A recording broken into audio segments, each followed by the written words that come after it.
कृष्णा कृष्ण कृष्ण हरे हरे हरे राम राम राम हरे हरे।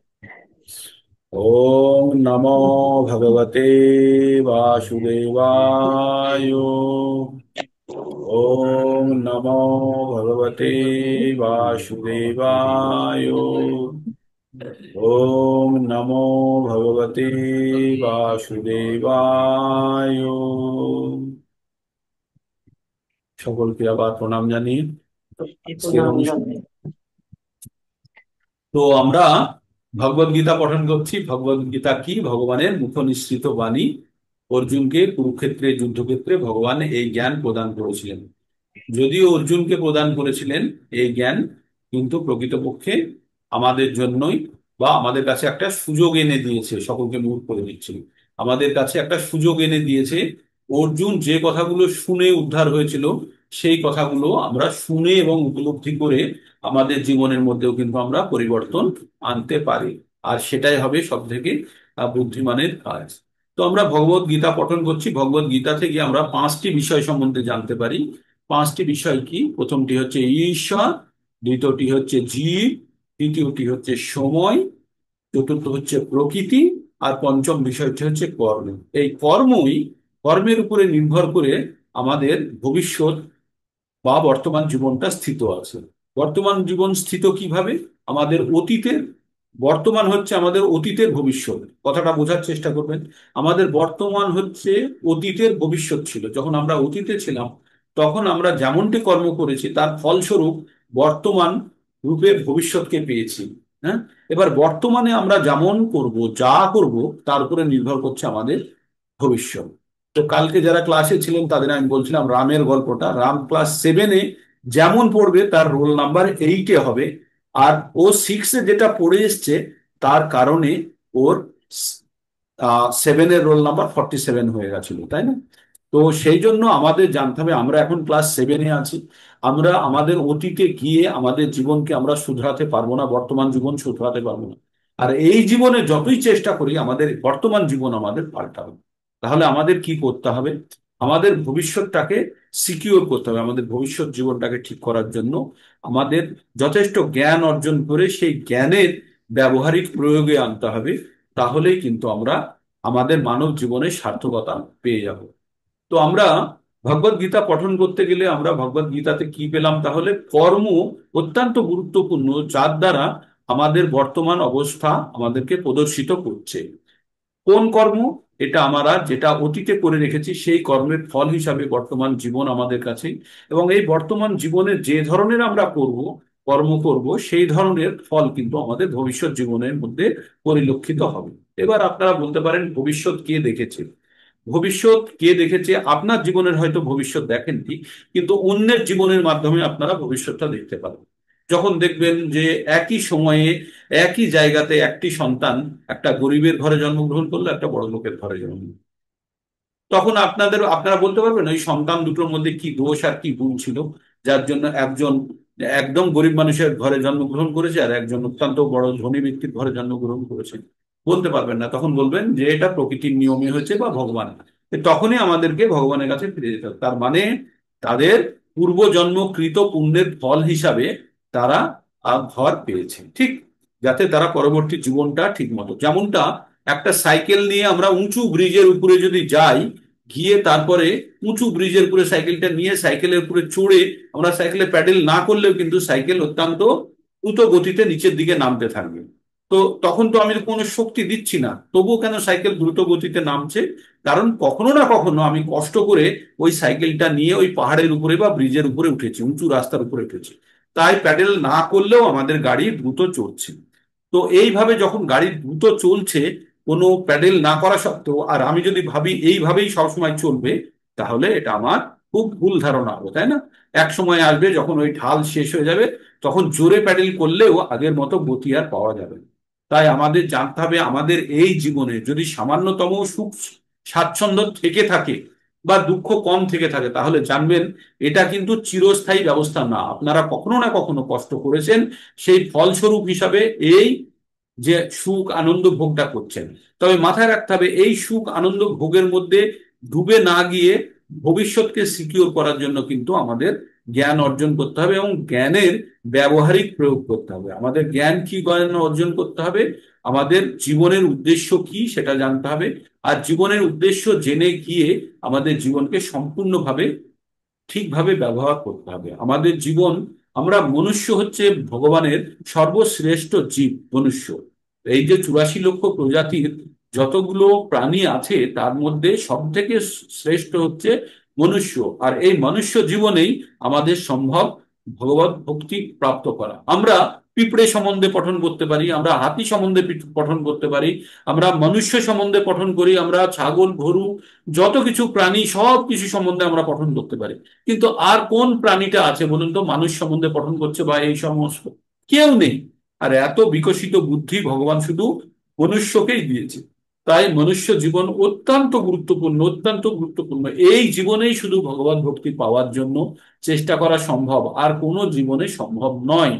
তাই আমরা যারা মনুষ্য জীবন পেয়েছি এবং এই জীবনের যথার্থ অর্থ যদি আমরা জেনে যাই এবং সেই রূপে যদি কাজ করি, তাহলে এই যে আমাদের জন্ম মৃত্যুর চক্রে পড়ে থাকা 7টা প্রবলেম, জন্ম মৃত্যু জরা ব্যাধি, আধি আত্মিক আধি ভৌতিক আর আধি দৈবিক, এই 7 ধরনের সমস্যার একদম পার্মানেন্ট সলিউশন। পার্মানেন্ট সলিউশন কি? অন্তকালে চ মামেব শরণ মুক্তা কলেবরম যো প্রয়াতি সমদ ভাব ইয়াতি নাস্তত্র সংশয়। এবার ভগবানের কাছে পৌঁছানোর রাস্তা ভগবান একদম বলে দিয়েছে, তাতে কোনো সংশয় নেই। কি? অন্তকালে ভগবানকে স্মরণ করা। তো তাহলে আমাদের তাহলে ভগবানের কাছে গেলে কি হবে? ভগবান তখন কি বলছে? মামুপেত্তু পুনর্জন্ম দুঃখালয়ম অশাশ্বতম নাপনুবন্তি মহাত্মান স্বয়ং সিদ্ধিম পরণম গতা। তো বলছে যে ভগবানকে একবার যদি কেউ পেয়ে যায়, ভগবানের ধাম মানে ভগবানের যদি আশ্রয় পেয়ে যায়, তাহলে তাকে আর এই মৃত্যু সংসার, এই সংসারের নাম হচ্ছে মৃত্যু, আর এই সংসারে যারা আসবে তাদেরকে ওই 7টি সমস্যার মধ্যে দিয়ে যেতে হবে। তো পুনরপি জননম পুনরপি মরণম জননী জঠরে পুনরপি শয়নম, এই বারবার জন্মগ্রহণ করার বারবার মৃত্যু। আর আমরা জানি না যে কোন জন্মে এসে আমাদেরকে কিরকম জীবন পেতে হবে। ফট করে দেখা গেল কুকুরের জীবন, শুকরের জীবন, বা গরু হাতি ভেড়া কারোর জীবন পেয়ে গেলাম, বাস পুরো জীবনটা একদম স্পয়েল। মানে আমরা যে এই সুযোগটা পেয়েছি, এই সুযোগটাকে আর ব্যবহার করার জন্য অপেক্ষা করতে হবে আবার কবে মানব জীবন পাবো। আর যেই মানব জীবন আসবে, আমরা যখনই আবার এই ভৌতিক জগতের সঙ্গে যুক্ত হয়ে ইন্দ্রিয় সুখে লিপ্ত হয়ে যাব, তখন কিন্তু আবার এই সুযোগটা আমাদের চলে যাবে। তাই আমাদেরকে অত্যন্ত ভাগ্যবান মনে করতে হবে যে আমরা প্রকৃত জ্ঞান পাওয়ার জন্য আমাদের মনের মধ্যে কোনো ধরনের ইচ্ছা জাগ্রত হয়েছে, আর সেই ইচ্ছাকে চরিতার্থ করার জন্য আমরা ভগবত গীতা নিয়মিত পঠন করছি এবং ভগবত গীতার জ্ঞান অর্জন করছি যে আমাদের জীবন কি, আমাদের জীবনের উদ্দেশ্য কি, আর আমাদের কি করা উচিত। তাই বিভিন্ন যোগের পদ্ধতির কথা বলা হয়েছে ভগবত গীতায়। বলা হয়েছে কি কি ভাবে ভগবানের সঙ্গে যুক্ত করা হয়। আসলে ভগবত গীতার উদ্দেশ্য একটাই, এই মানব জগৎ থেকে মানে এই মৃত্যু সংসার থেকে সকল জীবকে উদ্ধার করার জন্য জ্ঞান প্রদান করা, এটাই হচ্ছে ভগবত গীতার উদ্দেশ্য। ভগবত গীতার উদ্দেশ্য কি? এই যে পৃথিবীতে আমরা যে কষ্টের মধ্যে আছি, আমরা প্রত্যেকে কে? আমরা প্রত্যেকে হচ্ছে ভগবানের অংশ। ভগবান কি বলেছেন? মামে অংশ জীবালোকে জীবা ভূতান সনাতন মন ষষ্ঠানি ইন্দ্রিয়ানি প্রকৃতি স্থানী কর্ষতি। ভগবান বলছে আমার অংশ এই পৃথিবীতে গিয়ে তারা সকাল থেকে সন্ধ্যাবেলা পর্যন্ত কঠোর পরিশ্রম করছে। কিসের জন্য তারা কঠোর পরিশ্রম করছে? কিসের জন্য? মনঃষষ্ঠানি ইন্দ্রিয়ানি, মন আর বাকি 5টা ইন্দ্রিয় নিয়ে 6টা ইন্দ্রিয়কে সন্তুষ্ট করার জন্য আমরা চেষ্টা করছি। আজকে আমরা যে যে কাজগুলো করছি, আপনি 10টা বছর আগে ফিরে যান, মানে মনের দিক থেকে ফিরে যান, গিয়ে দেখুন তো এমন কাজ করার জন্য আপনি সময়গুলো ব্যয় করেছেন, সে সময়গুলো ব্যর্থ গেছে। ব্যর্থ গেছে। এখন মনে হচ্ছে না নিউজ দেখার জন্য পাগল হয়ে গেছে। ওই নিউজটা দেখে আপনার কি হয়েছে? কিছু আপনি গেন করতে পেরেছেন? বা কোনো কোনো টিভি সিরিয়াল বা কোনো জিনিস যেগুলো আপনাদেরকে অত্যন্ত টানে, সেগুলো দেখে কি হয়েছে? কিছু হয়েছে? ভুলে গেছেন। সময়ের অন্তরালে খেয়েছেন আর মলত্যাগ করে ভুলে যাওয়ার মতো ভুলে গেছেন। তো আমাদের প্রত্যেকটা মুহূর্তে জানতে হবে যে আমাদের প্রকৃত জ্ঞান কি। আর এই প্রকৃত জ্ঞান আমরা তখনই জানতে পারবো যখন প্রকৃত জ্ঞানের উৎস থেকে আমরা জ্ঞান সংগ্রহ করব। জ্ঞানের উৎস কি? জ্ঞানের উৎস হচ্ছে পুস্তক অথবা কোনো পরম্পরাগত গুরুর বাণী। আর গুরু যেন নিজে মন গড়া কিছু না বলে। যে বা বক্তা, গুরু তো গুরু বলতে পারে, গুরু মন গড়া নয়, শাস্ত্রের কথায় গুরুরা বলেন, কিন্তু যে বক্তা, যারা স্পিকার, তারা যেন নিজস্ব কিছু না বলে। তাদেরকে যা কিছু বলতে হবে সব গ্রন্থ থেকে বলতে হবে, অথবা পূর্ববর্তী আচার্যদের কথা তাকে কোট করে বলতে হবে। তাছাড়া নিজের মনের কথা বলে আমার মনের ইচ্ছা আপনাদের কানের উপরে আমি চাপাতে পারবো না। আমাকে প্রত্যেকটা মুহূর্তে আমাকে যে কথাগুলো বলতে হবে, আমি যদি বক্তা হয়ে থাকি বা আমি যদি তাদের পিয়ন হই, তাহলে কিন্তু তারা যা চিঠিতে লিখেছে সেটাই আপনাদের কাছে পৌঁছে দেওয়া আমার দায়িত্ব হিসাবে আমি ভাবি, ঠিক? তো তাহলে আমরা যে জ্ঞান অর্জন করছি, তো ভগবত গীতা থেকে আমরা জ্ঞান অর্জন করছি। ভগবত গীতা তিনটে অংশে বিভক্ত করা হয়েছে। প্রথম অংশটি হচ্ছে কর্মযোগ। কর্মযোগের মধ্যে ছোট ছোট হিসাবে ভাগ করা আছে, সেখানে কর্মযোগ, জ্ঞান যোগ, তারপরে সন্ন্যাস, কর্ম সন্ন্যাস যোগ, ধ্যান যোগ, এইভাবে ভাগ করা হয়েছে। তারপরে আছে আমাদের ভক্তি যোগ মাঝখানে। 7 নম্বর থেকে 12 নম্বর পর্যন্ত আমরা ভক্তি যোগও পঠন করেছি। আর তারপরে আমরা জ্ঞান যোগের মধ্যে প্রবেশ করেছি 13 থেকে 18 পর্যন্ত। এই জ্ঞান যোগের দ্বারাই কিন্তু ভগবান এর যে প্রতি যে ভক্তি, ভগবানের তার নিজস্ব রূপ বলার প্রতি আমাদের তার প্রতি একটা ভক্তি জন্মেছে। ভগবান কে, এগুলো আমরা সব জেনেছি 10 নম্বর, 11 নম্বর, 9 নম্বর অধ্যায় থেকে। এবার এটা জানার পরে এই যে আমাদের যে বিশ্বাস, এই বিশ্বাসকে সুদৃঢ় করার জন্য এই ভক্তি যোগের, এই জ্ঞান যোগের কথাগুলো বলা হচ্ছে 13 থেকে 18 পর্যন্ত। এই জ্ঞান যোগের মধ্যে কিন্তু আমরা নতুন নতুন অনেক কথা শিখলাম। আমরা কি শিখলাম? আমরা 6টি প্রশ্ন করেছিল জ্ঞান যোগে অর্জুন ভগবানকে। কি প্রশ্ন করেছিল? 6টা প্রশ্ন কি কি ছিল? ভগবানকে জিজ্ঞেস করলেন যে পুরুষ কি, প্রকৃতি কি, ঈশ্বর কি, প্রকৃতি কি, পুরুষ কি, ক্ষেত্র কি, ক্ষেত্রজ্ঞ কি, জ্ঞান কি, আর জ্ঞেয় কি। এই এই কটা প্রশ্ন? 6টি প্রশ্ন করলো অর্জুন। কি প্রশ্ন করলো? প্রকৃতিম পুরুষং চৈব ক্ষেত্র ক্ষেত্রজ্ঞম এব, ক্ষেত্র ক্ষেত্রজ্ঞম এব চ, প্রকৃতিম পুরুষং চৈব ক্ষেত্র ক্ষেত্রজ্ঞম এব চ, এতৎ বেদিতুম ইচ্ছামি জ্ঞানং জ্ঞেয় চ কেশব। হে কেশব, আমার আপনার কাছে জানতে ইচ্ছে করছে ক্ষেত্র কি, ক্ষেত্রজ্ঞ কি, প্রকৃতি কি, পুরুষ কি, আর জ্ঞান কি, আর জ্ঞেয় কি। এই 6টা বিষয় সম্বন্ধে আপনার থেকে আমার জানতে ইচ্ছে করছে। তো ভগবান কি বললেন? ভগবান তার পরের শ্লোকেই ভগবান বলে দিলেন ইদং শরীরং কন্তেও। ইদং মানে এই শরীর, ইদং শরীরং কন্তেয় ক্ষেত্রজ্ঞ ক্ষেত্রম ইতি অভিধায়তে। কি বলছে? এই শরীরটাকেই ক্ষেত্র বলা হচ্ছে।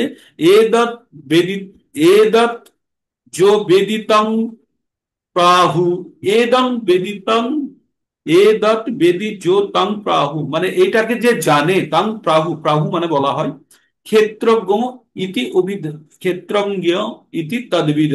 তুমি জানবে যে এই শরীরটাকে যে জানে সে হচ্ছে ক্ষেত্রজ্ঞ। তাহলে ক্ষেত্র হলো আমাদের শরীর, আর যে জানে সে হলো ক্ষেত্রজ্ঞ। এত দূর পর্যন্ত জেনে গেলাম। এবার এই ক্ষেত্র আর ক্ষেত্রজ্ঞ দুটো জিনিস হলো। এবার ক্ষেত্রজ্ঞ কে কে আছে? আমি ক্ষেত্রজ্ঞ, আর আরেকজনও আছে ক্ষেত্রজ্ঞ। তাই 3 নম্বর শ্লোকে ভগবান কি বললেন?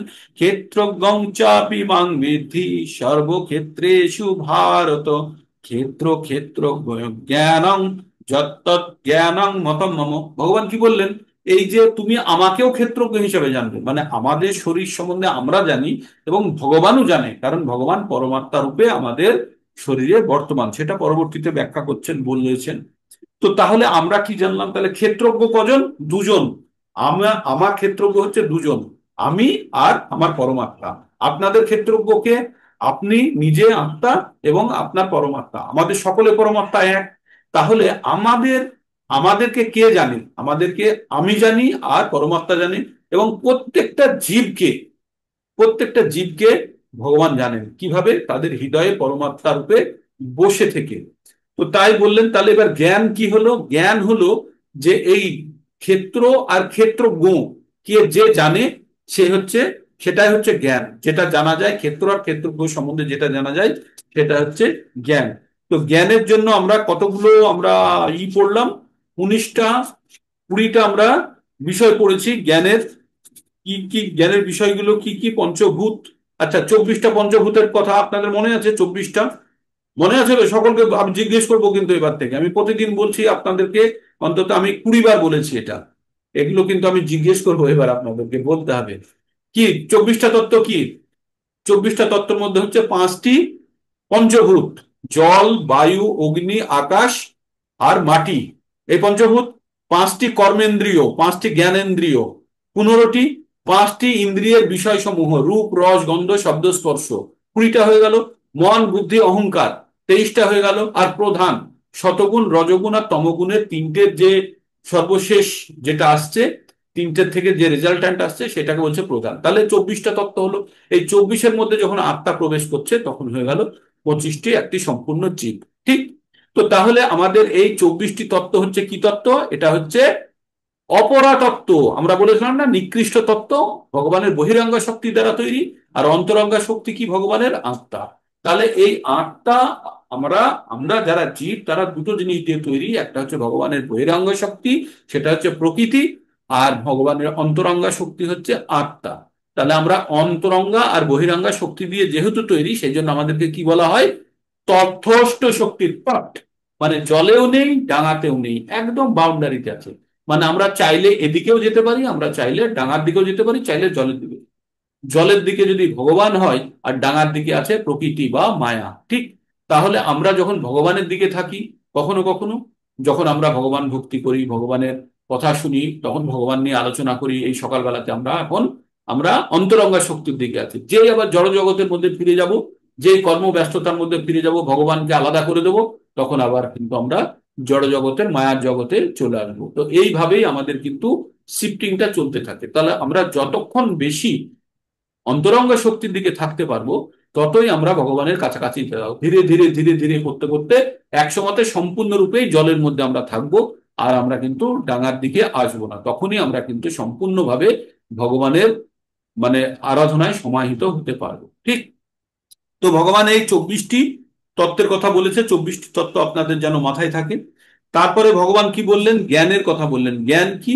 20টি জ্ঞানের কথা বলেছেন। জ্ঞানগুলো কি? অমানিত্যম অদান ভিত্তাম অহিংসা ক্ষান্তি রাজবাম আচার্য উপশনং শৌচং স্থৈর্য আত্ম বিনিগ্রহ ইন্দ্রস্থেষু বৈরাগ্যমান অহংকার এব চ জন্ম মৃত্যু জরা ব্যাধি দুঃখ দোষানুদর্শনম আসক্তিরনভিসঙ্গ পুত্রদার গৃহেষু নিত্যং চ সমতৃপ্তং ইষ্ট অনিষ্ট ভূপতেষু ময়ি চন্ন যোগেনা ভক্তির অব্যভচারিণী বিবিক্ত দেশে সেবিতাম আরতির জনসংসদি আধ্যাত্ম জ্ঞানম নিত্যত্বং তত্ত্ব জ্ঞানার্থ দর্শনম এতজ্জৎ এতজ্জ্ঞানং ইতি প্রোক্ত অজ্ঞানম যথ অন্যথা।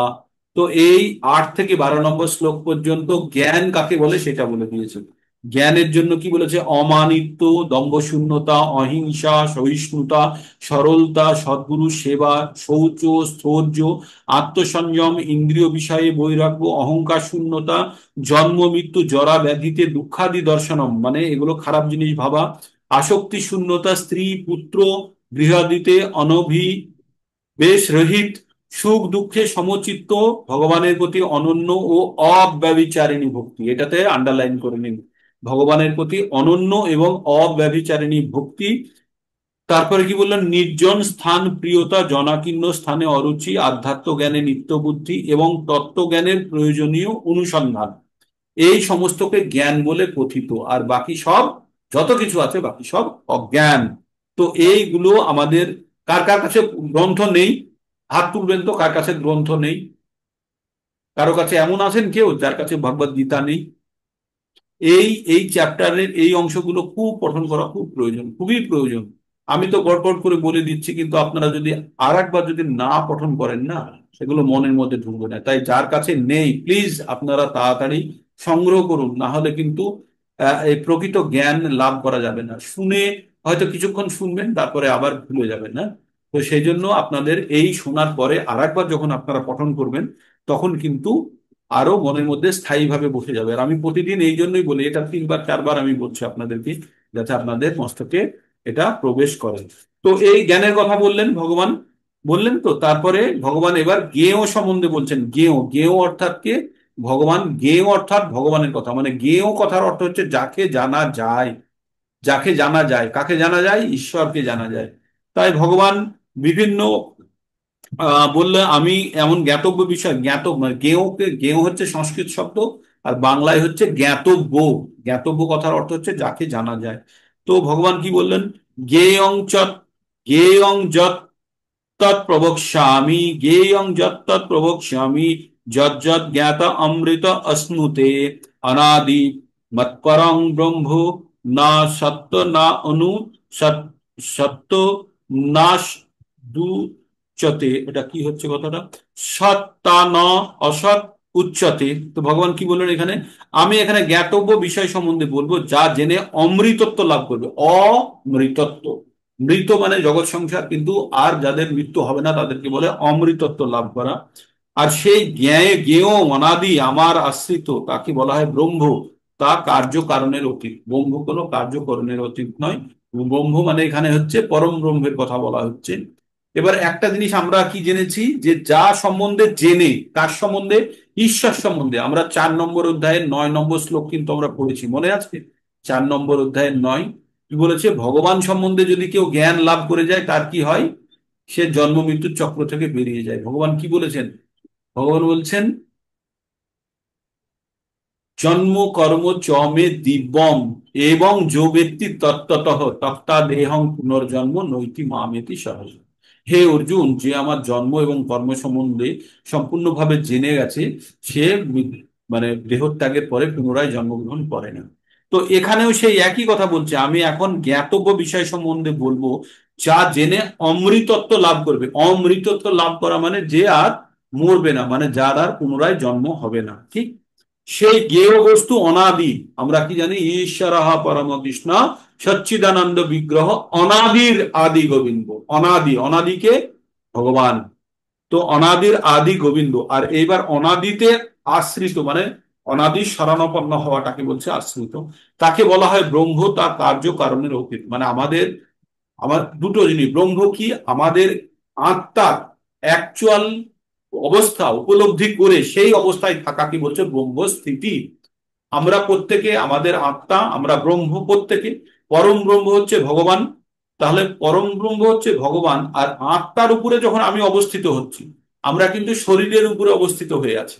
কিন্তু যখনই আত্মার অবস্থায়, আত্মাতে আমরা যখন অবস্থিত হব, যখন আত্মা স্বরূপ ভাববো, যখন দেহটাকে আমরা সম্পূর্ণভাবে ভাবনা চিন্তার বাইরে রেখে দেবো আর শুধু ভাববো আমি নিজে আত্মা, তখন এই অবস্থাকে বলা হয় ব্রহ্মস্থিতি। কি বলা হয়?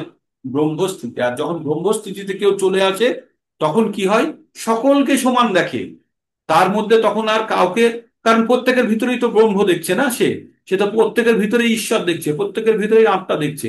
তখন তো সে শরীর দেখছেই না, শরীরের তো তখন বাইরে। তো এই ব্রহ্মস্থিতি অর্জন করে কখন? যখন আমরা আরো বিস্তারিত পড়বো এই চ্যাপ্টারের শেষের দিকে, যে ব্রহ্মস্থিতি যদি কেউ অবস্থান, যখন প্রকৃত জ্ঞান অর্জন হয়ে যায় আর সে যদি ব্রহ্মস্থিতি পেয়ে যায়, তখন প্রত্যেকের মধ্যেই সে ঈশ্বরকে দেখতে পায়। এবার ভগবান সম্বন্ধে গিয়ে বলতে গিয়ে বলছে, ভগবানের সর্বত্র হাত পা ছড়ানো আছে, সব জায়গাতে চোখ মুখ, আঁখি মানে চোখ মুখ বা সবকিছু, মাথা, সব জায়গাতে বিস্তৃত। আর সর্বত্র তার কান আছে। কি বলছে? সর্বত্র সর্বত পাণি পাদং তৎ সর্বত সর্বত আখি শিরমুখম সর্বত শ্রুতিমাল্লোকে সর্বামৃত তিষ্ঠতি। তো সর্ব আবৃত তিষ্ঠতি, সব জায়গাতে আবৃত হয়ে ছড়িয়ে আছে। তিষ্ঠতি মানে আছে, তাই বলছেন সর্বত্রই তার হস্ত পদ, পানি আর পাদ। পানি মানে হচ্ছে হাত, আর পাদ মানে হচ্ছে পা। তাই বলে না বিষ্ণুপাদ, তারপরে বলে না প্রভুপাদ, মানে প্রভুর পদ যে ধরে আছে তাই তার নাম হচ্ছে প্রভুপাদ। বিষ্ণুপাদ মানে বিষ্ণু যে চরণ ধরে আছে, তাই এখানে বলছে পানি পাদ, পাদ মানে হচ্ছে পা। তো পানি, পানি মানে হচ্ছে হাত, হাত পা। আর পানি মানে হচ্ছে পাদ, পাদ মানে হচ্ছে পানি মানে হচ্ছে হাত, আর পদ মানে হচ্ছে পা। আর চক্ষু আঁখি মানে হচ্ছে চক্ষু, মস্তক মানে মাথা, আর মুখ কান, এগুলো ভগবানের সব জায়গাতে বিস্তৃত হয়ে আছে। এই জগৎ সংসারের সমস্ত জায়গাতে ভগবান, যেন এই বাতায় যেমন ছড়িয়ে আছে সমস্ত জায়গাতে, ভগবান সেইভাবে ছড়িয়ে আছে। এটা হচ্ছে বাইরে। আর ভিতরে আছে আমাদের আজ পরমাত্মা হিসাবে। এগুলো সব আমরা পড়েছি। তারপরে ভগবানের সম্বন্ধে বলছে, ভগবান পরমাত্মা, সকল ইন্দ্রিয়ের প্রকার। ভগবান থেকে সব ইন্দ্রিয়ের সৃষ্টি, কিন্তু ভগবান কোনো ইন্দ্রিয়ের দ্বারা পরিচালিত বা ইন্দ্রিয়ের দ্বারা তিনি কখনো আহ মানে প্রভাবিত হন না, ঠিক আছে? তাই তার সর্ব ইন্দ্রিয় বিবর্জিত বলা হচ্ছে। তিনি সকলের পালক, তবুও সকলের প্রতি অনাসক্ত। অনাসক্ত মানে কারোর প্রতি ভগবানের কারোর প্রতি আসক্তি নেই। তিনি প্রকৃতির গুণের অতীত, তিনি সমস্ত গুণের ঈশ্বর। তো ভগবানের এই যে প্রকৃতি, আমাদের প্রকৃতির তিনটে গুণ, সত রজ আর তম, সেই গুণটি কোথায় থেকে পেলাম আমরা? এই গুণটি প্রকৃতি থেকে পেয়েছি। প্রকৃতিটা কার? প্রকৃতিটা হচ্ছে ভগবানের বহিরঙ্গা শক্তি। আর বহিরঙ্গা শক্তিটা কে? ভগবানের দুর্গা দেবী। তাহলে এই যে পৃথিবী, এই পৃথিবীর নাম কি? দুর্গ, যেটা দুর্গা চালায়। হ্যাঁ, আর এই পৃথিবীতে দুর্গা দেবীর এই তিনটে দড়ি দড়ি দিয়ে আমাদেরকে বেঁধে রেখেছে। কি দড়ি? সত রজ আর তম। এই দড়ি দিয়ে যখন আমরা যতক্ষণ বাঁধা থাকবো, ততক্ষণ কিন্তু আমরা এই জগৎ থেকে বেরোতে পারবো না। তাহলে এই জগৎ থেকে বেরোতে গেলে কি ভাবতে হবে? আমাদেরকে প্রথমে ভাবতে হবে আমরা আত্মা। যে মুহূর্তে আমরা নিজেদেরকে আত্মা ভাববো, দড়ির বাঁধনের ফাঁক দিয়ে বেরিয়ে যাব। কিন্তু যখনই আমরা নিজেদেরকে শরীর ভাববো, তখন কিন্তু ওই দড়ির জালে আমরা আটকা পড়ে থাকবো। তাই ভগবান ভগবান নিজে কোনো আমাদের মানে ভৌতিক শরীর নেই ভগবানের, তাই ভগবান কোনো গুণের মধ্যে পড়ে না। আর ভগবান বলছে, এই সমস্ত গুণ আমার দ্বারাই সৃষ্ট, তাই আমি এর দ্বারা কখনো প্রভাবিত হই না। তারপরে ভগবানের কি বলছে? যে এই চরাচর যত কিছু চলমান এবং স্থির যা কিছু আছে, সব ভগবানেরই অন্তরঙ্গা শক্তি এবং বহিরঙ্গা শক্তির ফলস্বরূপ। আর অত্যন্ত সূক্ষ্মতা এবং অবিজ্ঞেয়। তিনি বহু দূরে অবস্থিত। ভগবান কি বলছেন? ভগবান সম্বন্ধে বলছেন, ভগবান দূরেও আছে, যেমন সমগ্র জগতে উনি বিস্তৃত হয়ে আছেন, আবার তেমনি আমাদের অন্তরেও আছেন। তিনি দূরেও যেমন আছেন, তিনি আমাদের অন্তরেও আছেন। আর তিনি অত্যন্ত সূক্ষ্ম, আর সেই জন্য সেটা জানা খুব কঠিন। তাই বলছে অবিজ্ঞেয়, যেটা মানে জানা খুব কঠিন। তিনি সকলের দূরে অবস্থিত, তবুও তিনি সকলের অত্যন্ত কাছে অবস্থিত। আর তিনি প্রত্যেকের হৃদয়ে আছে বলে কিন্তু তিনি বিভক্ত হন না। কালকে কলসির এক্সাম্পল দিয়ে আপনাদেরকে বলেছিলাম, 10টা কলসিতেই সূর্য দেখা যাচ্ছে, তার মানে কি সূর্য কলসির মধ্যে ঢুকে গেছেন? তার প্রতিফলন। তো আমাদের ঈশ্বর যখন আমাদের হৃদয়ের মধ্যে বসে আছেন, তার পরমাত্মা রূপে, এবং সেটি হচ্ছে বহির যে পরমাত্মা, তারই প্রতিফলন স্বরূপ।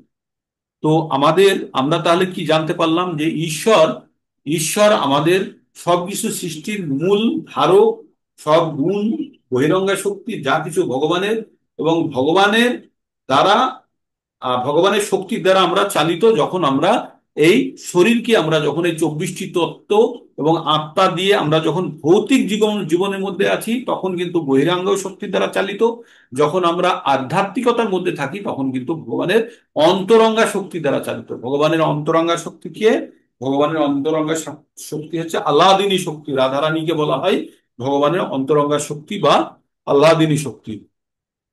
তো এইভাবে আমরা এগোতে এগোতে আমরা কোথায় চলে গেছিলাম? আমরা জ্ঞান আর জ্ঞেয়, আমরা জ্ঞান সম্বন্ধে জেনে গেলাম, জ্ঞেয় সম্বন্ধে জেনে গেলাম। আর জেনে গেলাম কি সম্বন্ধে? আমরা জেনে গেলাম ক্ষেত্র আর ক্ষেত্রজ্ঞ সম্বন্ধে। তাহলে 4টে বিষয় জানলাম, বাকি থাকলো প্রকৃতি আর পুরুষ। এবার বলছে প্রকৃতি পুরুষং চৈব প্রকৃতিং পুরুষং চৈব বিদ্যা অনাদি উভাবপি বিকারাংশ গুণাশ্চৈব বিদ্ধি প্রকৃতি সম্ভবান। ভগবান কি বললেন? বললেন যে এই প্রকৃতি এবং পুরুষ দুজনেই খুবই অনাদি, মানে অনেক পুরনো, যার মানে কোনো শুরু বলা যায় না। অনাদি মানে যার আদি নেই। আর বিকার, এই যে আমাদের যে কোনো জিনিস পাওয়ার ইচ্ছা, মোহ, দ্বন্দ্ব, এগুলো হচ্ছে সব বিকার। এই বিকারগুলো কোথায় থেকে তৈরি হয়েছে? এই প্রকৃতিজাত জিনিস থেকে তৈরি হয়েছে। আমরা যখনই প্রকৃতিতে থাকছি, প্রকৃতির জিনিস গ্রহণ করছি, তখন কি হচ্ছে? এই যে পাওয়া ইচ্ছা, এই যে আমরা টেস্টি খাবার তৈরি করি, কোথায় থেকে? প্রকৃতিজাত জিনিস থেকে। তো এবারে ওটার প্রতি শুনলেই আমাদের কি হলো? কান যেই শুনলো গোলাপ জামুনের কথা, সঙ্গে সঙ্গে মুখকে উত্তেজিত করলে জিভে জল। কিভাবে? এই প্রকৃতিজাত গুণসমূহ আমাদের উপরে প্রভাব বিস্তার করে আছে। যে কখনো গোলাপ জামুন খায়নি, তার কখনো জিভে জল আসবে না। কিন্তু যেহেতু আমরা প্রকৃতির সঙ্গে যুক্ত হয়ে আছি, তাই প্রকৃতির যে কোনো জিনিস, বিষয়সমূহ, 5টি বিষয়সমূহ বলেছি কি কি? রূপ, রস, গন্ধ, শব্দ, স্পর্শ। এই 5টি বিষয়সমূহ যখন আমাদের ইন্দ্রিয়ের সংস্পর্শে আসে, তখন আমাদের মনের মধ্যে উত্তেজনা তৈরি করে সেই জিনিসটাকে পাওয়ার জন্য। তাই বলছে চিত্তকে যখন আমরা স্থির করব, তখন বাহ্যিক কোনো ইন্দ্রিয় সমূহের বিষয়সমূহ আমাদেরকে কিন্তু বিচলিত করতে পারবেন। আর সেই অবস্থাকে বলা হয় ব্রহ্মস্থিতি। প্রকৃতি এবং পুরুষ উভয়েই অনাদি বলে জানবে, তাদের বিকার ও গুণ সমূহ প্রকৃতি থেকেই উৎপন্ন। আর এই যে আমাদের বিকার এবং গুণ, সেটা কোথায় থেকে এসছে? প্রকৃতি থেকে এসছে। তারপরে কি বলছে 21 নম্বরে, কার্য কারণ কর্তৃত্বে হেতু প্রকৃতির উচ্চতে পুরুষঃ সুখ দুঃখ নাম ভক্তিতে হেতু উচ্চতে। ভগবান কি বললেন? সমস্ত জড় কার্য কারণের কর্তৃত্ব বিষয়ে প্রকৃতিকে হেতু। এই যে আমরা জড় যত জাগতিক কাজ করি, সব আমাদের প্রাকৃতিক গুণ থেকে, শত রজ এবং 3টে গুণের দ্বারাই কিন্তু আমরা করে থাকি। আর এই 3টে গুণ কোথায় থেকে পেলাম? প্রকৃতি থেকে পেয়েছি। আর এই 3টে গুণই আমাদেরকে চালিয়ে নিয়ে বেড়াচ্ছে। তাই এক জায়গাতে আমরা পড়লাম না, প্রকৃতি ক্রিয়ামানানি গুণে কর্মাণি সর্বস্ব অহংকার ও বিমূঢ় আত্মা কর্তাহম ইতি মান্যতে। যারা অহংকারী তারা ভাবে যে আমি করছি, কিন্তু প্রকৃতপক্ষে আমি কিছু করছি না, করছে কে? প্রকৃতির 3টে গুণ দ্বারা আমরা করছি। তো এইভাবে ভগবান 22 নম্বর শ্লোকে পৌঁছে গিয়ে কি বললেন? পুরুষঃ প্রকৃতি স্থহি ভুঙ্ক্তে প্রকৃতি জান গুণান কারণং গুণ সংঘর্ষ সদসজ্জনি জন্মস্য। এখানে কি কি কথা বলা হয়েছে? এই প্রকৃতি থেকে মানুষেরা বা অন্যান্য প্রাণীরা, পুরুষ মানে যে কোনো যারা প্রকৃতিকে দহন করে তাদেরকে পুরুষ বলা হয়। আমরা কি করি? প্রকৃতি থেকে আমরা আমাদের ভোগের বস্তু আমরা গ্রহণ করি, করে সেই বস্তু যে ধরনের গ্রহণ করব সেই ধরনের গুণের সঞ্চার হবে। কালকে যদি আমি মাছ মাংস ডিম বা এই ধরনের তামসিক খাদ্য বা রজগুণের খাদ্য গ্রহণ করি, তাহলে আমার রজগুণের প্রভাব বিস্তার হবে, তখন আমি রজগুণের হিসাবে কাজ করব। আর যদি আমি সাত্ত্বিক ভোজন, ভগবানের প্রসাদ গ্রহণ করি, তখন আমাদের মধ্যে কিন্তু সাত্ত্বিকতা তৈরি হবে। সেই জন্য ভজন মানে ভোজন যেটা অত্যন্ত গুরুত্বপূর্ণ। আমরা কি গ্রহণ করছি প্রকৃতি থেকে? গ্রহণ দুটো ভাবে করি, একটা হচ্ছে সঙ্গ আর একটা হচ্ছে জিহ্বার দ্বারা। তো জিহ্বাকে যতক্ষণ না পর্যন্ত সম্বরণ করা যাবে, ততক্ষণ পর্যন্ত কিন্তু ভগবত ভক্তির পথে অগ্রগতি করা যাবে না। ভগবান আমাদের ভিতরে পরমাত্মা হিসাবে কি করেন? আমাদেরকে উপদেশ দেন, আমাদেরকে আদেশ দেন, আমাদেরকে আমরা যেটা করতে চাই সেটা উনি স্যাংশন করেন। অনুমন্তা মানে অনুমতি দেন। কিভাবে? উপদেষ্টা অনুমন্তা চা ভক্তা ভক্তা মহেশ্বর পরমাত্মেতি চা ভুক্ত দেহে অস্মিন পুরুষ পড়ো। এই দেহের মধ্যে আরো একজন পুরুষ আছে, তিনি হচ্ছেন পরমাত্মা। আর তিনি কি করেন? আমাদেরকে অনুমতি দেন। কোনো কাজ যখন আত্মা করতে চায়, পরমাত্মার থেকে পারমিশন চায় এবং পরমাত্মা বলে যে তুমি করো। আবার কখনো কখনো পরমাত্মা মানাও করে। তখন যদি আত্মা জিদ করে, না আমি এটা করব, বারবার যদি অ্যাপ্রোচ করে, তখন পরমাত্মা বলে ঠিক আছে তুমি করো। তো তেমনই আমরা কোনো কাজ করতে গেলে বারবার চেষ্টা করছি, হচ্ছে না, তখন আমরা কিন্তু খুঁজে পিছনে ফিরে দেখা উচিত কেন হচ্ছে না, কি কারণে হচ্ছে না, এটা কি সত্যি করার প্রয়োজন আছে, না আমার কোনো ত্রুটি আছে। কারণ হচ্ছে মানে পরমাত্মা বারে বারে রিজেক্ট করছে এবং ওয়ার্নিং দিচ্ছে, এটা তোমার পক্ষে ঠিক নাও হতে পারে, বা কোনো জায়গাতে ত্রুটি আছে, সেটাকে সংশোধন করে করো। ঠিক। তারপরে বলছে জো এবং ব্যক্তি পুরুষং প্রকৃতিং চ গুণেই চ গুণে চ প্রকৃতিং চ গুণেই সহ সর্বদা বর্তমানপি সহ ন স চ ভূত ভূয়ো ভি অভিজায়তে। বলছে এই প্রকৃতিং পুরুষকে জড় আদি সমূহ সম্বন্ধে যে অবগত, যে জেনে গেছে, তার বর্তমান যাই হোক না কেন সে পুনর্জন্ম গ্রহণ করবে। সে এই এই বর্তমান অবস্থাকে আমরা যদি উপলব্ধি করে নিয়েছি, আমরা যদি জেনে নিয়েছি প্রকৃতি আর পুরুষের কারণে আমাদের এই দশা, আমাদের প্রকৃতির গুণসমূহ অর্জনের জন্য যে দশা, আর সেই অনুযায়ী যদি আমরা জানার পরে যদি কর্ম করি, তাহলে কিন্তু তাকে আর পুনরায় জন্মগ্রহণ করতে হবে না। কারণ সে অবশ্যই এই কষ্টের কথা জেনে ভক্তিযোগে সে নিজেকে ট্রান্সফার করে নেবে এবং ভক্তিযোগের পূর্ণতা পেয়ে সে জন্ম মৃত্যুর চক্র থেকে রেহাই পেয়ে যাবে। তাই তাকে আর পুনরায় জন্মগ্রহণ করতে হবে না। তারপরে ভগবান বলছে ভগবানকে কেউ দর্শন করেন কিভাবে?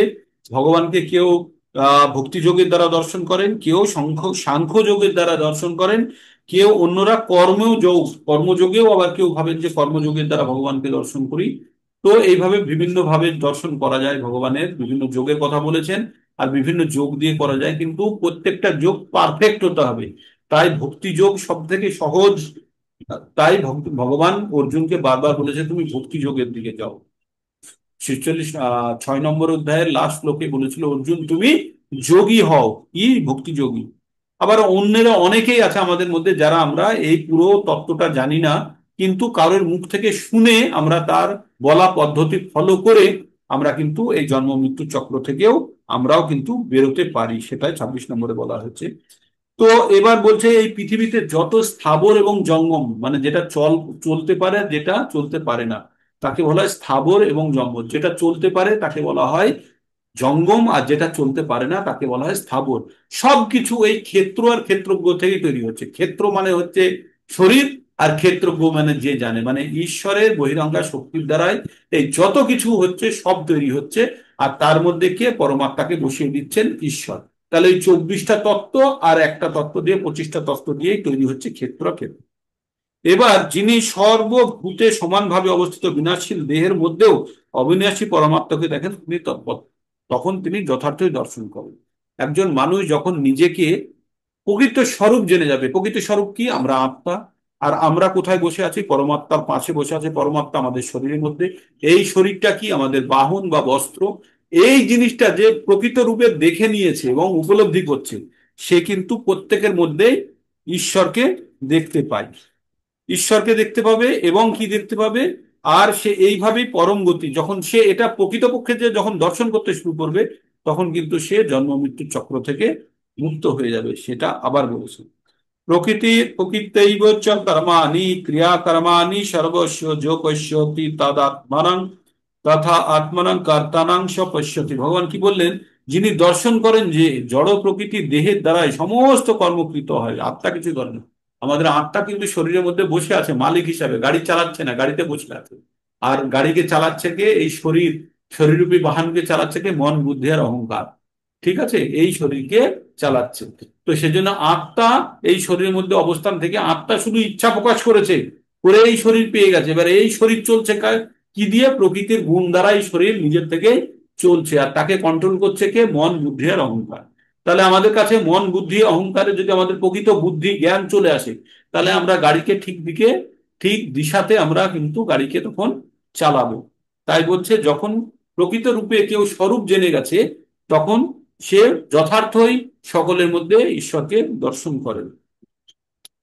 তারপরে কি বলছে? বিবেকী পুরুষ যখন দর্শন করেন জীবগণের মধ্যে পৃথক অস্তিত্ব এবং প্রকৃতির মধ্যে অবস্থিত একই প্রকৃতি থেকে আবার তাদের মধ্যে বিস্তার ও দর্শন করেন, তিনি ব্রহ্ম। যিনি ব্রহ্মস্থিতি প্রাপ্ত হয়ে গেছেন, আগেও বলছিলাম, সে কিন্তু আর কারোর মধ্যে কোনো পার্থক্য দেখে না। প্রত্যেকের মধ্যে ঈশ্বরকে দেখে, প্রত্যেকের মধ্যে আত্মাকে দেখে, আর জানে এই জড় পদার্থ দিয়ে এই শরীরটি তৈরি, এর কোনো মূল্য নেই, শুধু শরীরকে বয়ে নিয়ে যাওয়ার জন্য। আমরা সকাল সন্ধ্যে মাথা আছড়ায়, মুখে অমুক লাগাই অমুক লাগাই, এই শরীরের পারপাসই একটাই, শরীরকে শুধু পরমাত্মা পর্যন্ত বয়ে নিয়ে যাওয়া, আর কোনো উদ্দেশ্য নেই। এটা কারা?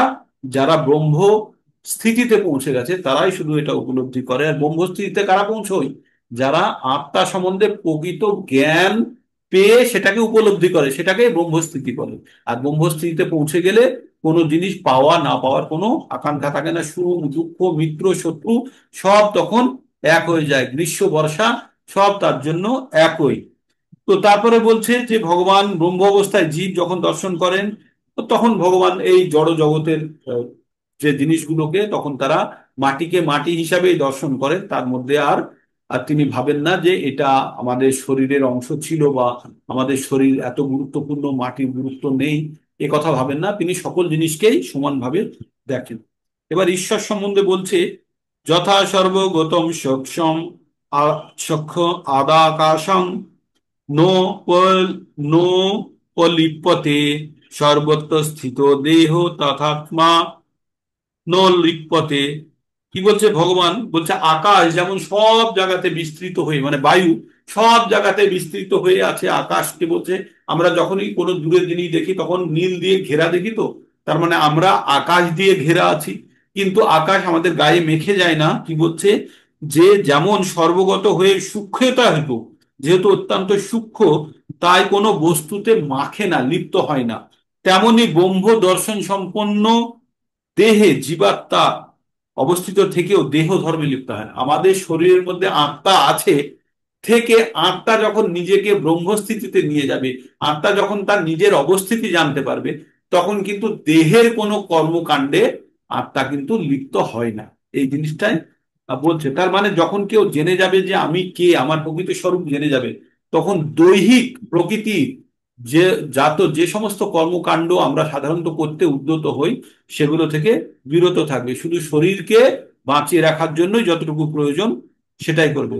যথা প্রকাশ হয় তেক, যথা প্রকাশ হয় এতেক কৃষ্ণস্য কৃষ্ণস্য লোকমিমাম রবি ক্ষেত্রং ক্ষেত্রী তথা কৃচ্ছন্ন প্রকাশয়তি ভারত। বললো একটা সূর্য যেমন সারা বিশ্ব সংসারকে যেমন আলোকিত করে দেয়, তেমন আত্মা একটা শরীরের মধ্যে থেকে সমস্ত শরীরকে জাগিয়ে রাখে, চেতনা দিয়ে জাগিয়ে রাখে। তারপরে ভগবান কি বললেন, ক্ষেত্র ক্ষেত্র জ্ঞানং অন্তরম জ্ঞান চক্ষুষা ভূত প্রকৃতি মোক্ষম চ যে বিদুর্জান্তি তে পরম। বলছে এবার এই যে ক্ষেত্র এবং ক্ষেত্রজ্ঞর মধ্যে পার্থক্য, ক্ষেত্রকে শরীর আর ক্ষেত্রজ্ঞকে আত্মা, এই ক্ষেত্র আর ক্ষেত্রজ্ঞর পার্থক্য যে জেনে গেছে কিভাবে, জ্ঞান চক্ষু দ্বারা। এই ক্ষেত্র আর ক্ষেত্রজ্ঞের পার্থক্য জ্ঞান চক্ষু দ্বারা যে দেখে গেছে, সে জড় প্রকৃতির বন্ধন থেকে মুক্ত হয়ে যায় আর তারা পরম গতি লাভ করে। এই হচ্ছে ক্ষেত্র ক্ষেত্রজ্ঞর চ্যাপ্টারের উদ্দেশ্য। তো এই ছিল আমাদের কত নম্বর চ্যাপ্টার, 13 নম্বরের জ্ঞান। এখানে কি জ্ঞান পেয়ে গেলাম তাহলে, শেষে ফাইনাল জ্ঞান কি বললো, ক্ষেত্র ক্ষেত্রজ্ঞ জ্ঞান জ্ঞেয় সম্বন্ধে যে সম্পূর্ণরূপে যে জেনে গেছে, সে জড় জগতে আর আবদ্ধ থাকার মতো অবস্থায় থাকে না। হলো না, আমি ঝড়ের মতো কিছু বলে গেলাম, মাথার উপর দিয়ে চলে গেল, তা নয়। আমাদের কি জানা, আমরা ফাইনালি কি জানলাম, আমরা আত্মা, শরীর হচ্ছে এই জড় প্রকৃতি থেকে তৈরি, আর জড় প্রকৃতিতে থাকার কারণে আমরা জড় প্রকৃতিকে ভোগ করছি, ভোগ করার জন্য আমাদের মধ্যে কিছু গুণের সঞ্চার হচ্ছে, সেই গুণ আবার আমাদেরকে আবার চালিত করছে, আর বারবার এই গুণ দ্বারা চালিত হচ্ছি, হয়ে আমাদের ইন্দ্রিয় তৃপ্তির জন্য যাচ্ছি। আর সেই কারণে কি হচ্ছে, পুনরায় জন্ম হচ্ছে। কি বলছে, পুরুষ প্রকৃতি স্থয়ী ভুংতে প্রকৃতি জান গুণান কারণাং গুণ সংঘর্ষ। এই প্রকৃতিজাত পদার্থ আমরা ভোগ করার ফলে আমাদের মধ্যে কিছু গুণের সঞ্চার হচ্ছে, আর সেই গুণ আমাদেরকে কি করছে, সদ অসদ যোনি জন্মসু, হয় আমাদের উচ্চ লোকে নিয়ে যাচ্ছে অথবা নিম্ন লোকে নিয়ে যাচ্ছে। কোথায়, কি কারণে, যে গুণের সঞ্চার দ্বারা আমাদের কিন্তু মুক্ত করতে পারছে না। কিন্তু যে প্রকৃত জ্ঞান অর্জন করে যাবে, যে এই জড় জগৎ কি, এই আধ্যাত্ম জগৎ কি, এই আত্মা কি, আত্মার কি কর্তব্য কি, আত্মা কিভাবে এই ইচ্ছারহিত হলে মুক্ত হবে, এই জ্ঞান যখন কেউ জেনে যাবে, যখন তার জ্ঞানের চোখ খুলে যাবে, তখন সে জন্ম মৃত্যু চক্রের বাইরে বেরোতে পারবে, আর প্রকৃতির বন্ধনে সে থাকবে না। এটাই হচ্ছে এই অধ্যায়ের মূল বক্তব্য।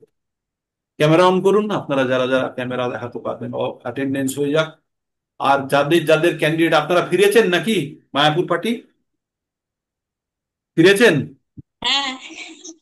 আচ্ছা, আপনাদের আজ কালকে ক্লাসে কিন্তু আপনাদের যাদের রেকমেন্ডেশন ছিল তারা কিন্তু সকলে হয়তো উপস্থিত হয়নি, সংখ্যা কম ছিল। আর আজকে তাদের সঙ্গে কথা বলবেন, কালকে ইন্ট্রোডাকশন ছিল, আজকে কিন্তু পুরো ক্লাস হবে আজ থেকে 1 নম্বর চ্যাপ্টার থেকে, তাই কেউ হ্যাঁ যেন সবাই। মিস না করে। ঠিক আছে, হরে কৃষ্ণ কৃষ্ণ কৃষ্ণ হরে হরে, হরে রাম রাম রাম। কারো কিছু জিজ্ঞেস করার আছে? 13 নম্বর অধ্যায় কিন্তু হয়ে গেল। আর এই নতুন ব্যাচে যখন আবার ভগবত গীতা শুরু হবে, তখন কিন্তু আবার সকলের জন্যই শুরু হয়ে যাবে, তাই না? আমরা এই ওদের 18 দিনের ক্লাস শেষ হতে হতেই আমাদের কিন্তু পুরো ভগবত গীতাও শেষ হয়ে যাবে। হুম।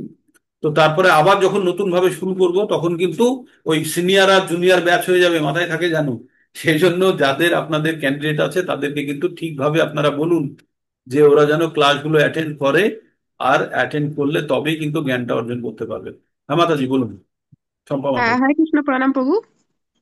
প্রণাম মাতাজি। প্রভু বলছি কি, আমার একটা কোয়েশ্চেন আছে, এই চ্যাপ্টার থেকে না একটু অন্য কোয়েশ্চেন আছে। বলুন। হ্যাঁ বলছি, যখন ধরুন আমি টেম্পলে গেলাম, টেম্পলে গিয়ে হ্যাঁ, ভগবানকে দর্শন করলাম, তারপরে হ্যাঁ, অনেক সময় হয় না, অনেক সিনিয়র ভক্তদের সঙ্গে দেখা হচ্ছে, তো হ্যাঁ, যখন প্রণাম করা হচ্ছে বাঞ্ছাকল্প দিয়ে, তো হুম, সেই সময় ধরুন মাতাজিরা মাতাজিরা প্রণাম করছে, এবার হঠাৎ করে দেখলাম কোনো প্রভুজি এসেও যখন প্রণাম করছে, তো সেই হুম। সময় আমাদের কি করা উচিত? 1 নম্বর হচ্ছে মন্দিরে, যখন আমরা হুম। মন্দিরে যেখানে বিগ্রহ স্থাপন করা আছে, ওখানে হ্যাঁ। আমরা ওই হাত জড়ো করে ছাড়া আর কোনো প্রণাম করবো না। কোনো কিছু আচ্ছা। নেই ওখানে, পঞ্চাঙ্গও হবে না, ষষ্ঠাঙ্গও হবে না। ঠিক আছে, ঠিক আছে। মাতাজিরা পঞ্চাঙ্গ প্রণাম করবে, আর প্রভুরা ষষ্ঠাঙ্গ করবে, দণ্ডবোধ করবে, কিন্তু সেটা মন্দিরের ভিতরে নেই। বা যদি গুরু আছে, মানে আমার যে গুরু স্থানীয় যে আছে, তার সামনে যদি অন্য কোনো সিনিয়র বৈষ্ণব এসে যাবে, যে গুরুর থেকে প্রিয় নয়, বা গুরুর যদি গুরু হয় তাহলে তাকে দণ্ডবোধ করা যেতে পারে, কিন্তু যদি গুরুর থেকে জুনিয়র শ্রেণীর হয় তাহলেও তাকে দণ্ডবোধ করা যাবে না। মানে আমাদের এটা জানতে হবে, আমাদের কোনো সিনিয়র যদি কেউ থাকে, তার সামনে তার থেকে জুনিয়র যে আছে তাকে দণ্ডবোধ করা যাবে না। এমনি আমরা বলতে পারি দণ্ডবোধ বা ঠিক নমস্কার আছে। প্রভু, হরে কৃষ্ণ ঠিক প্রভু, আছে। এটাই। মন্দিরে ঠিক আছে। কাউকে প্রণাম করা যাবে না, মন্দিরে কোনো বৈষ্ণবকে প্রণাম করা যাবে না, ষষ্ঠাঙ্গ পঞ্চাঙ্গ করা যাবে না যেখানে বিগ্রহ আছে, ঠিক আছে? তাহলে ভগবানের অপমাননা হয়, ঠিক আছে? হুম। তো এটা আমাদের মাথায় রাখতে হবে। আমরা এমনি ষষ্ঠাঙ্গ বা পঞ্চাঙ্গ যেটা বলি আমরা মুখে বলতে পারি, বাস এটাই। আর কারো ঠিক আছে। কিছু? হরে কৃষ্ণা। তাহলে সকলের সঙ্গে কিন্তু কথা বলবেন, যারা যারা ক্যান্ডিডেট যারা যারা আছেন, আর তাদের থেকে ফিডব্যাকও নেবেন। আর আমাদের জগনেশ্বর প্রভু আমাদের আবার চলে এসেছেন, ওনার শরীর সুস্থ হয়েছে কিছুটা হলেও। আমরা চাই তিনি সম্পূর্ণরূপে সুস্থ হয়ে আমাদের মধ্যে আবার ভগবত ভক্তি করুন। আর এটা আমাদের ভগবানের কাছে প্রার্থনা, আর ভগবান আমাদের প্রার্থনা অবশ্যই শুনবেন। ঠিক জি আছে, হ্যাঁ, খুব ভালো। বলুন প্রভু। আনমিউট করে বলতে চাইলে বলুন, আনমিউট আমার করতে ছেলে, হবে আপনাকে। হ্যাঁ হ্যাঁ বলুন। করেছি। বলছি হ্যাঁ, আমার ছেলেটা কালকে বলছিল, বলছে আর হচ্ছিল না, কিন্তু কালকে আমি করে দিয়েছি, হ্যাঁ, হয়েছে। তো আমার ছেলে খুব খুশি। আপনাদের করুণা, মানে বলছে প্রভুজির দয়ায় যেন আমি করতেই পারি। আমি বলছি, সবাই প্রভু। পারবে, সবাই পারবে, সবাই পারবে, সবাই পারবে। হ্যাঁ, ভগবানের দয়া আছে এখানে, সেই জন্যই হ্যাঁ, আপনারা যুক্ত হয়েছেন। শুধু লেগে থাকতে হবে, তাহলেই হবে। হ্যাঁ। ট্রেন থেকে নামলে হবে না, ট্রেনে থাকলেই কিন্তু এই গন্তব্যস্থলে পৌঁছে যাবে, ঠিক আছে? আচ্ছা, এইটা দেখে কালকে হ্যাঁ, ইয়ার সময় আমার নাতি যুক্ত হতে চাইছে, ক্লাস 10-এ পড়ে। যুক্ত করে দেবো কি আমার মোবাইলটা দিয়ে? হ্যাঁ, হ্যাঁ, করে দিন, করে দিন, করে তাহলে দিন, আজকে করে আজকে দিন। যুক্ত করে দেবো। ঠিক আছে, ঠিক ঠিক আছে, আছে। হ্যাঁ, হ্যাঁ। হরে কৃষ্ণ। ঠিক আছে। তাহলে হরে কৃষ্ণ। আজকে এখানেই শেষ করি। হ্যাঁ। হরে হ্যাঁ, কৃষ্ণ। হরে কৃষ্ণ প্রভু।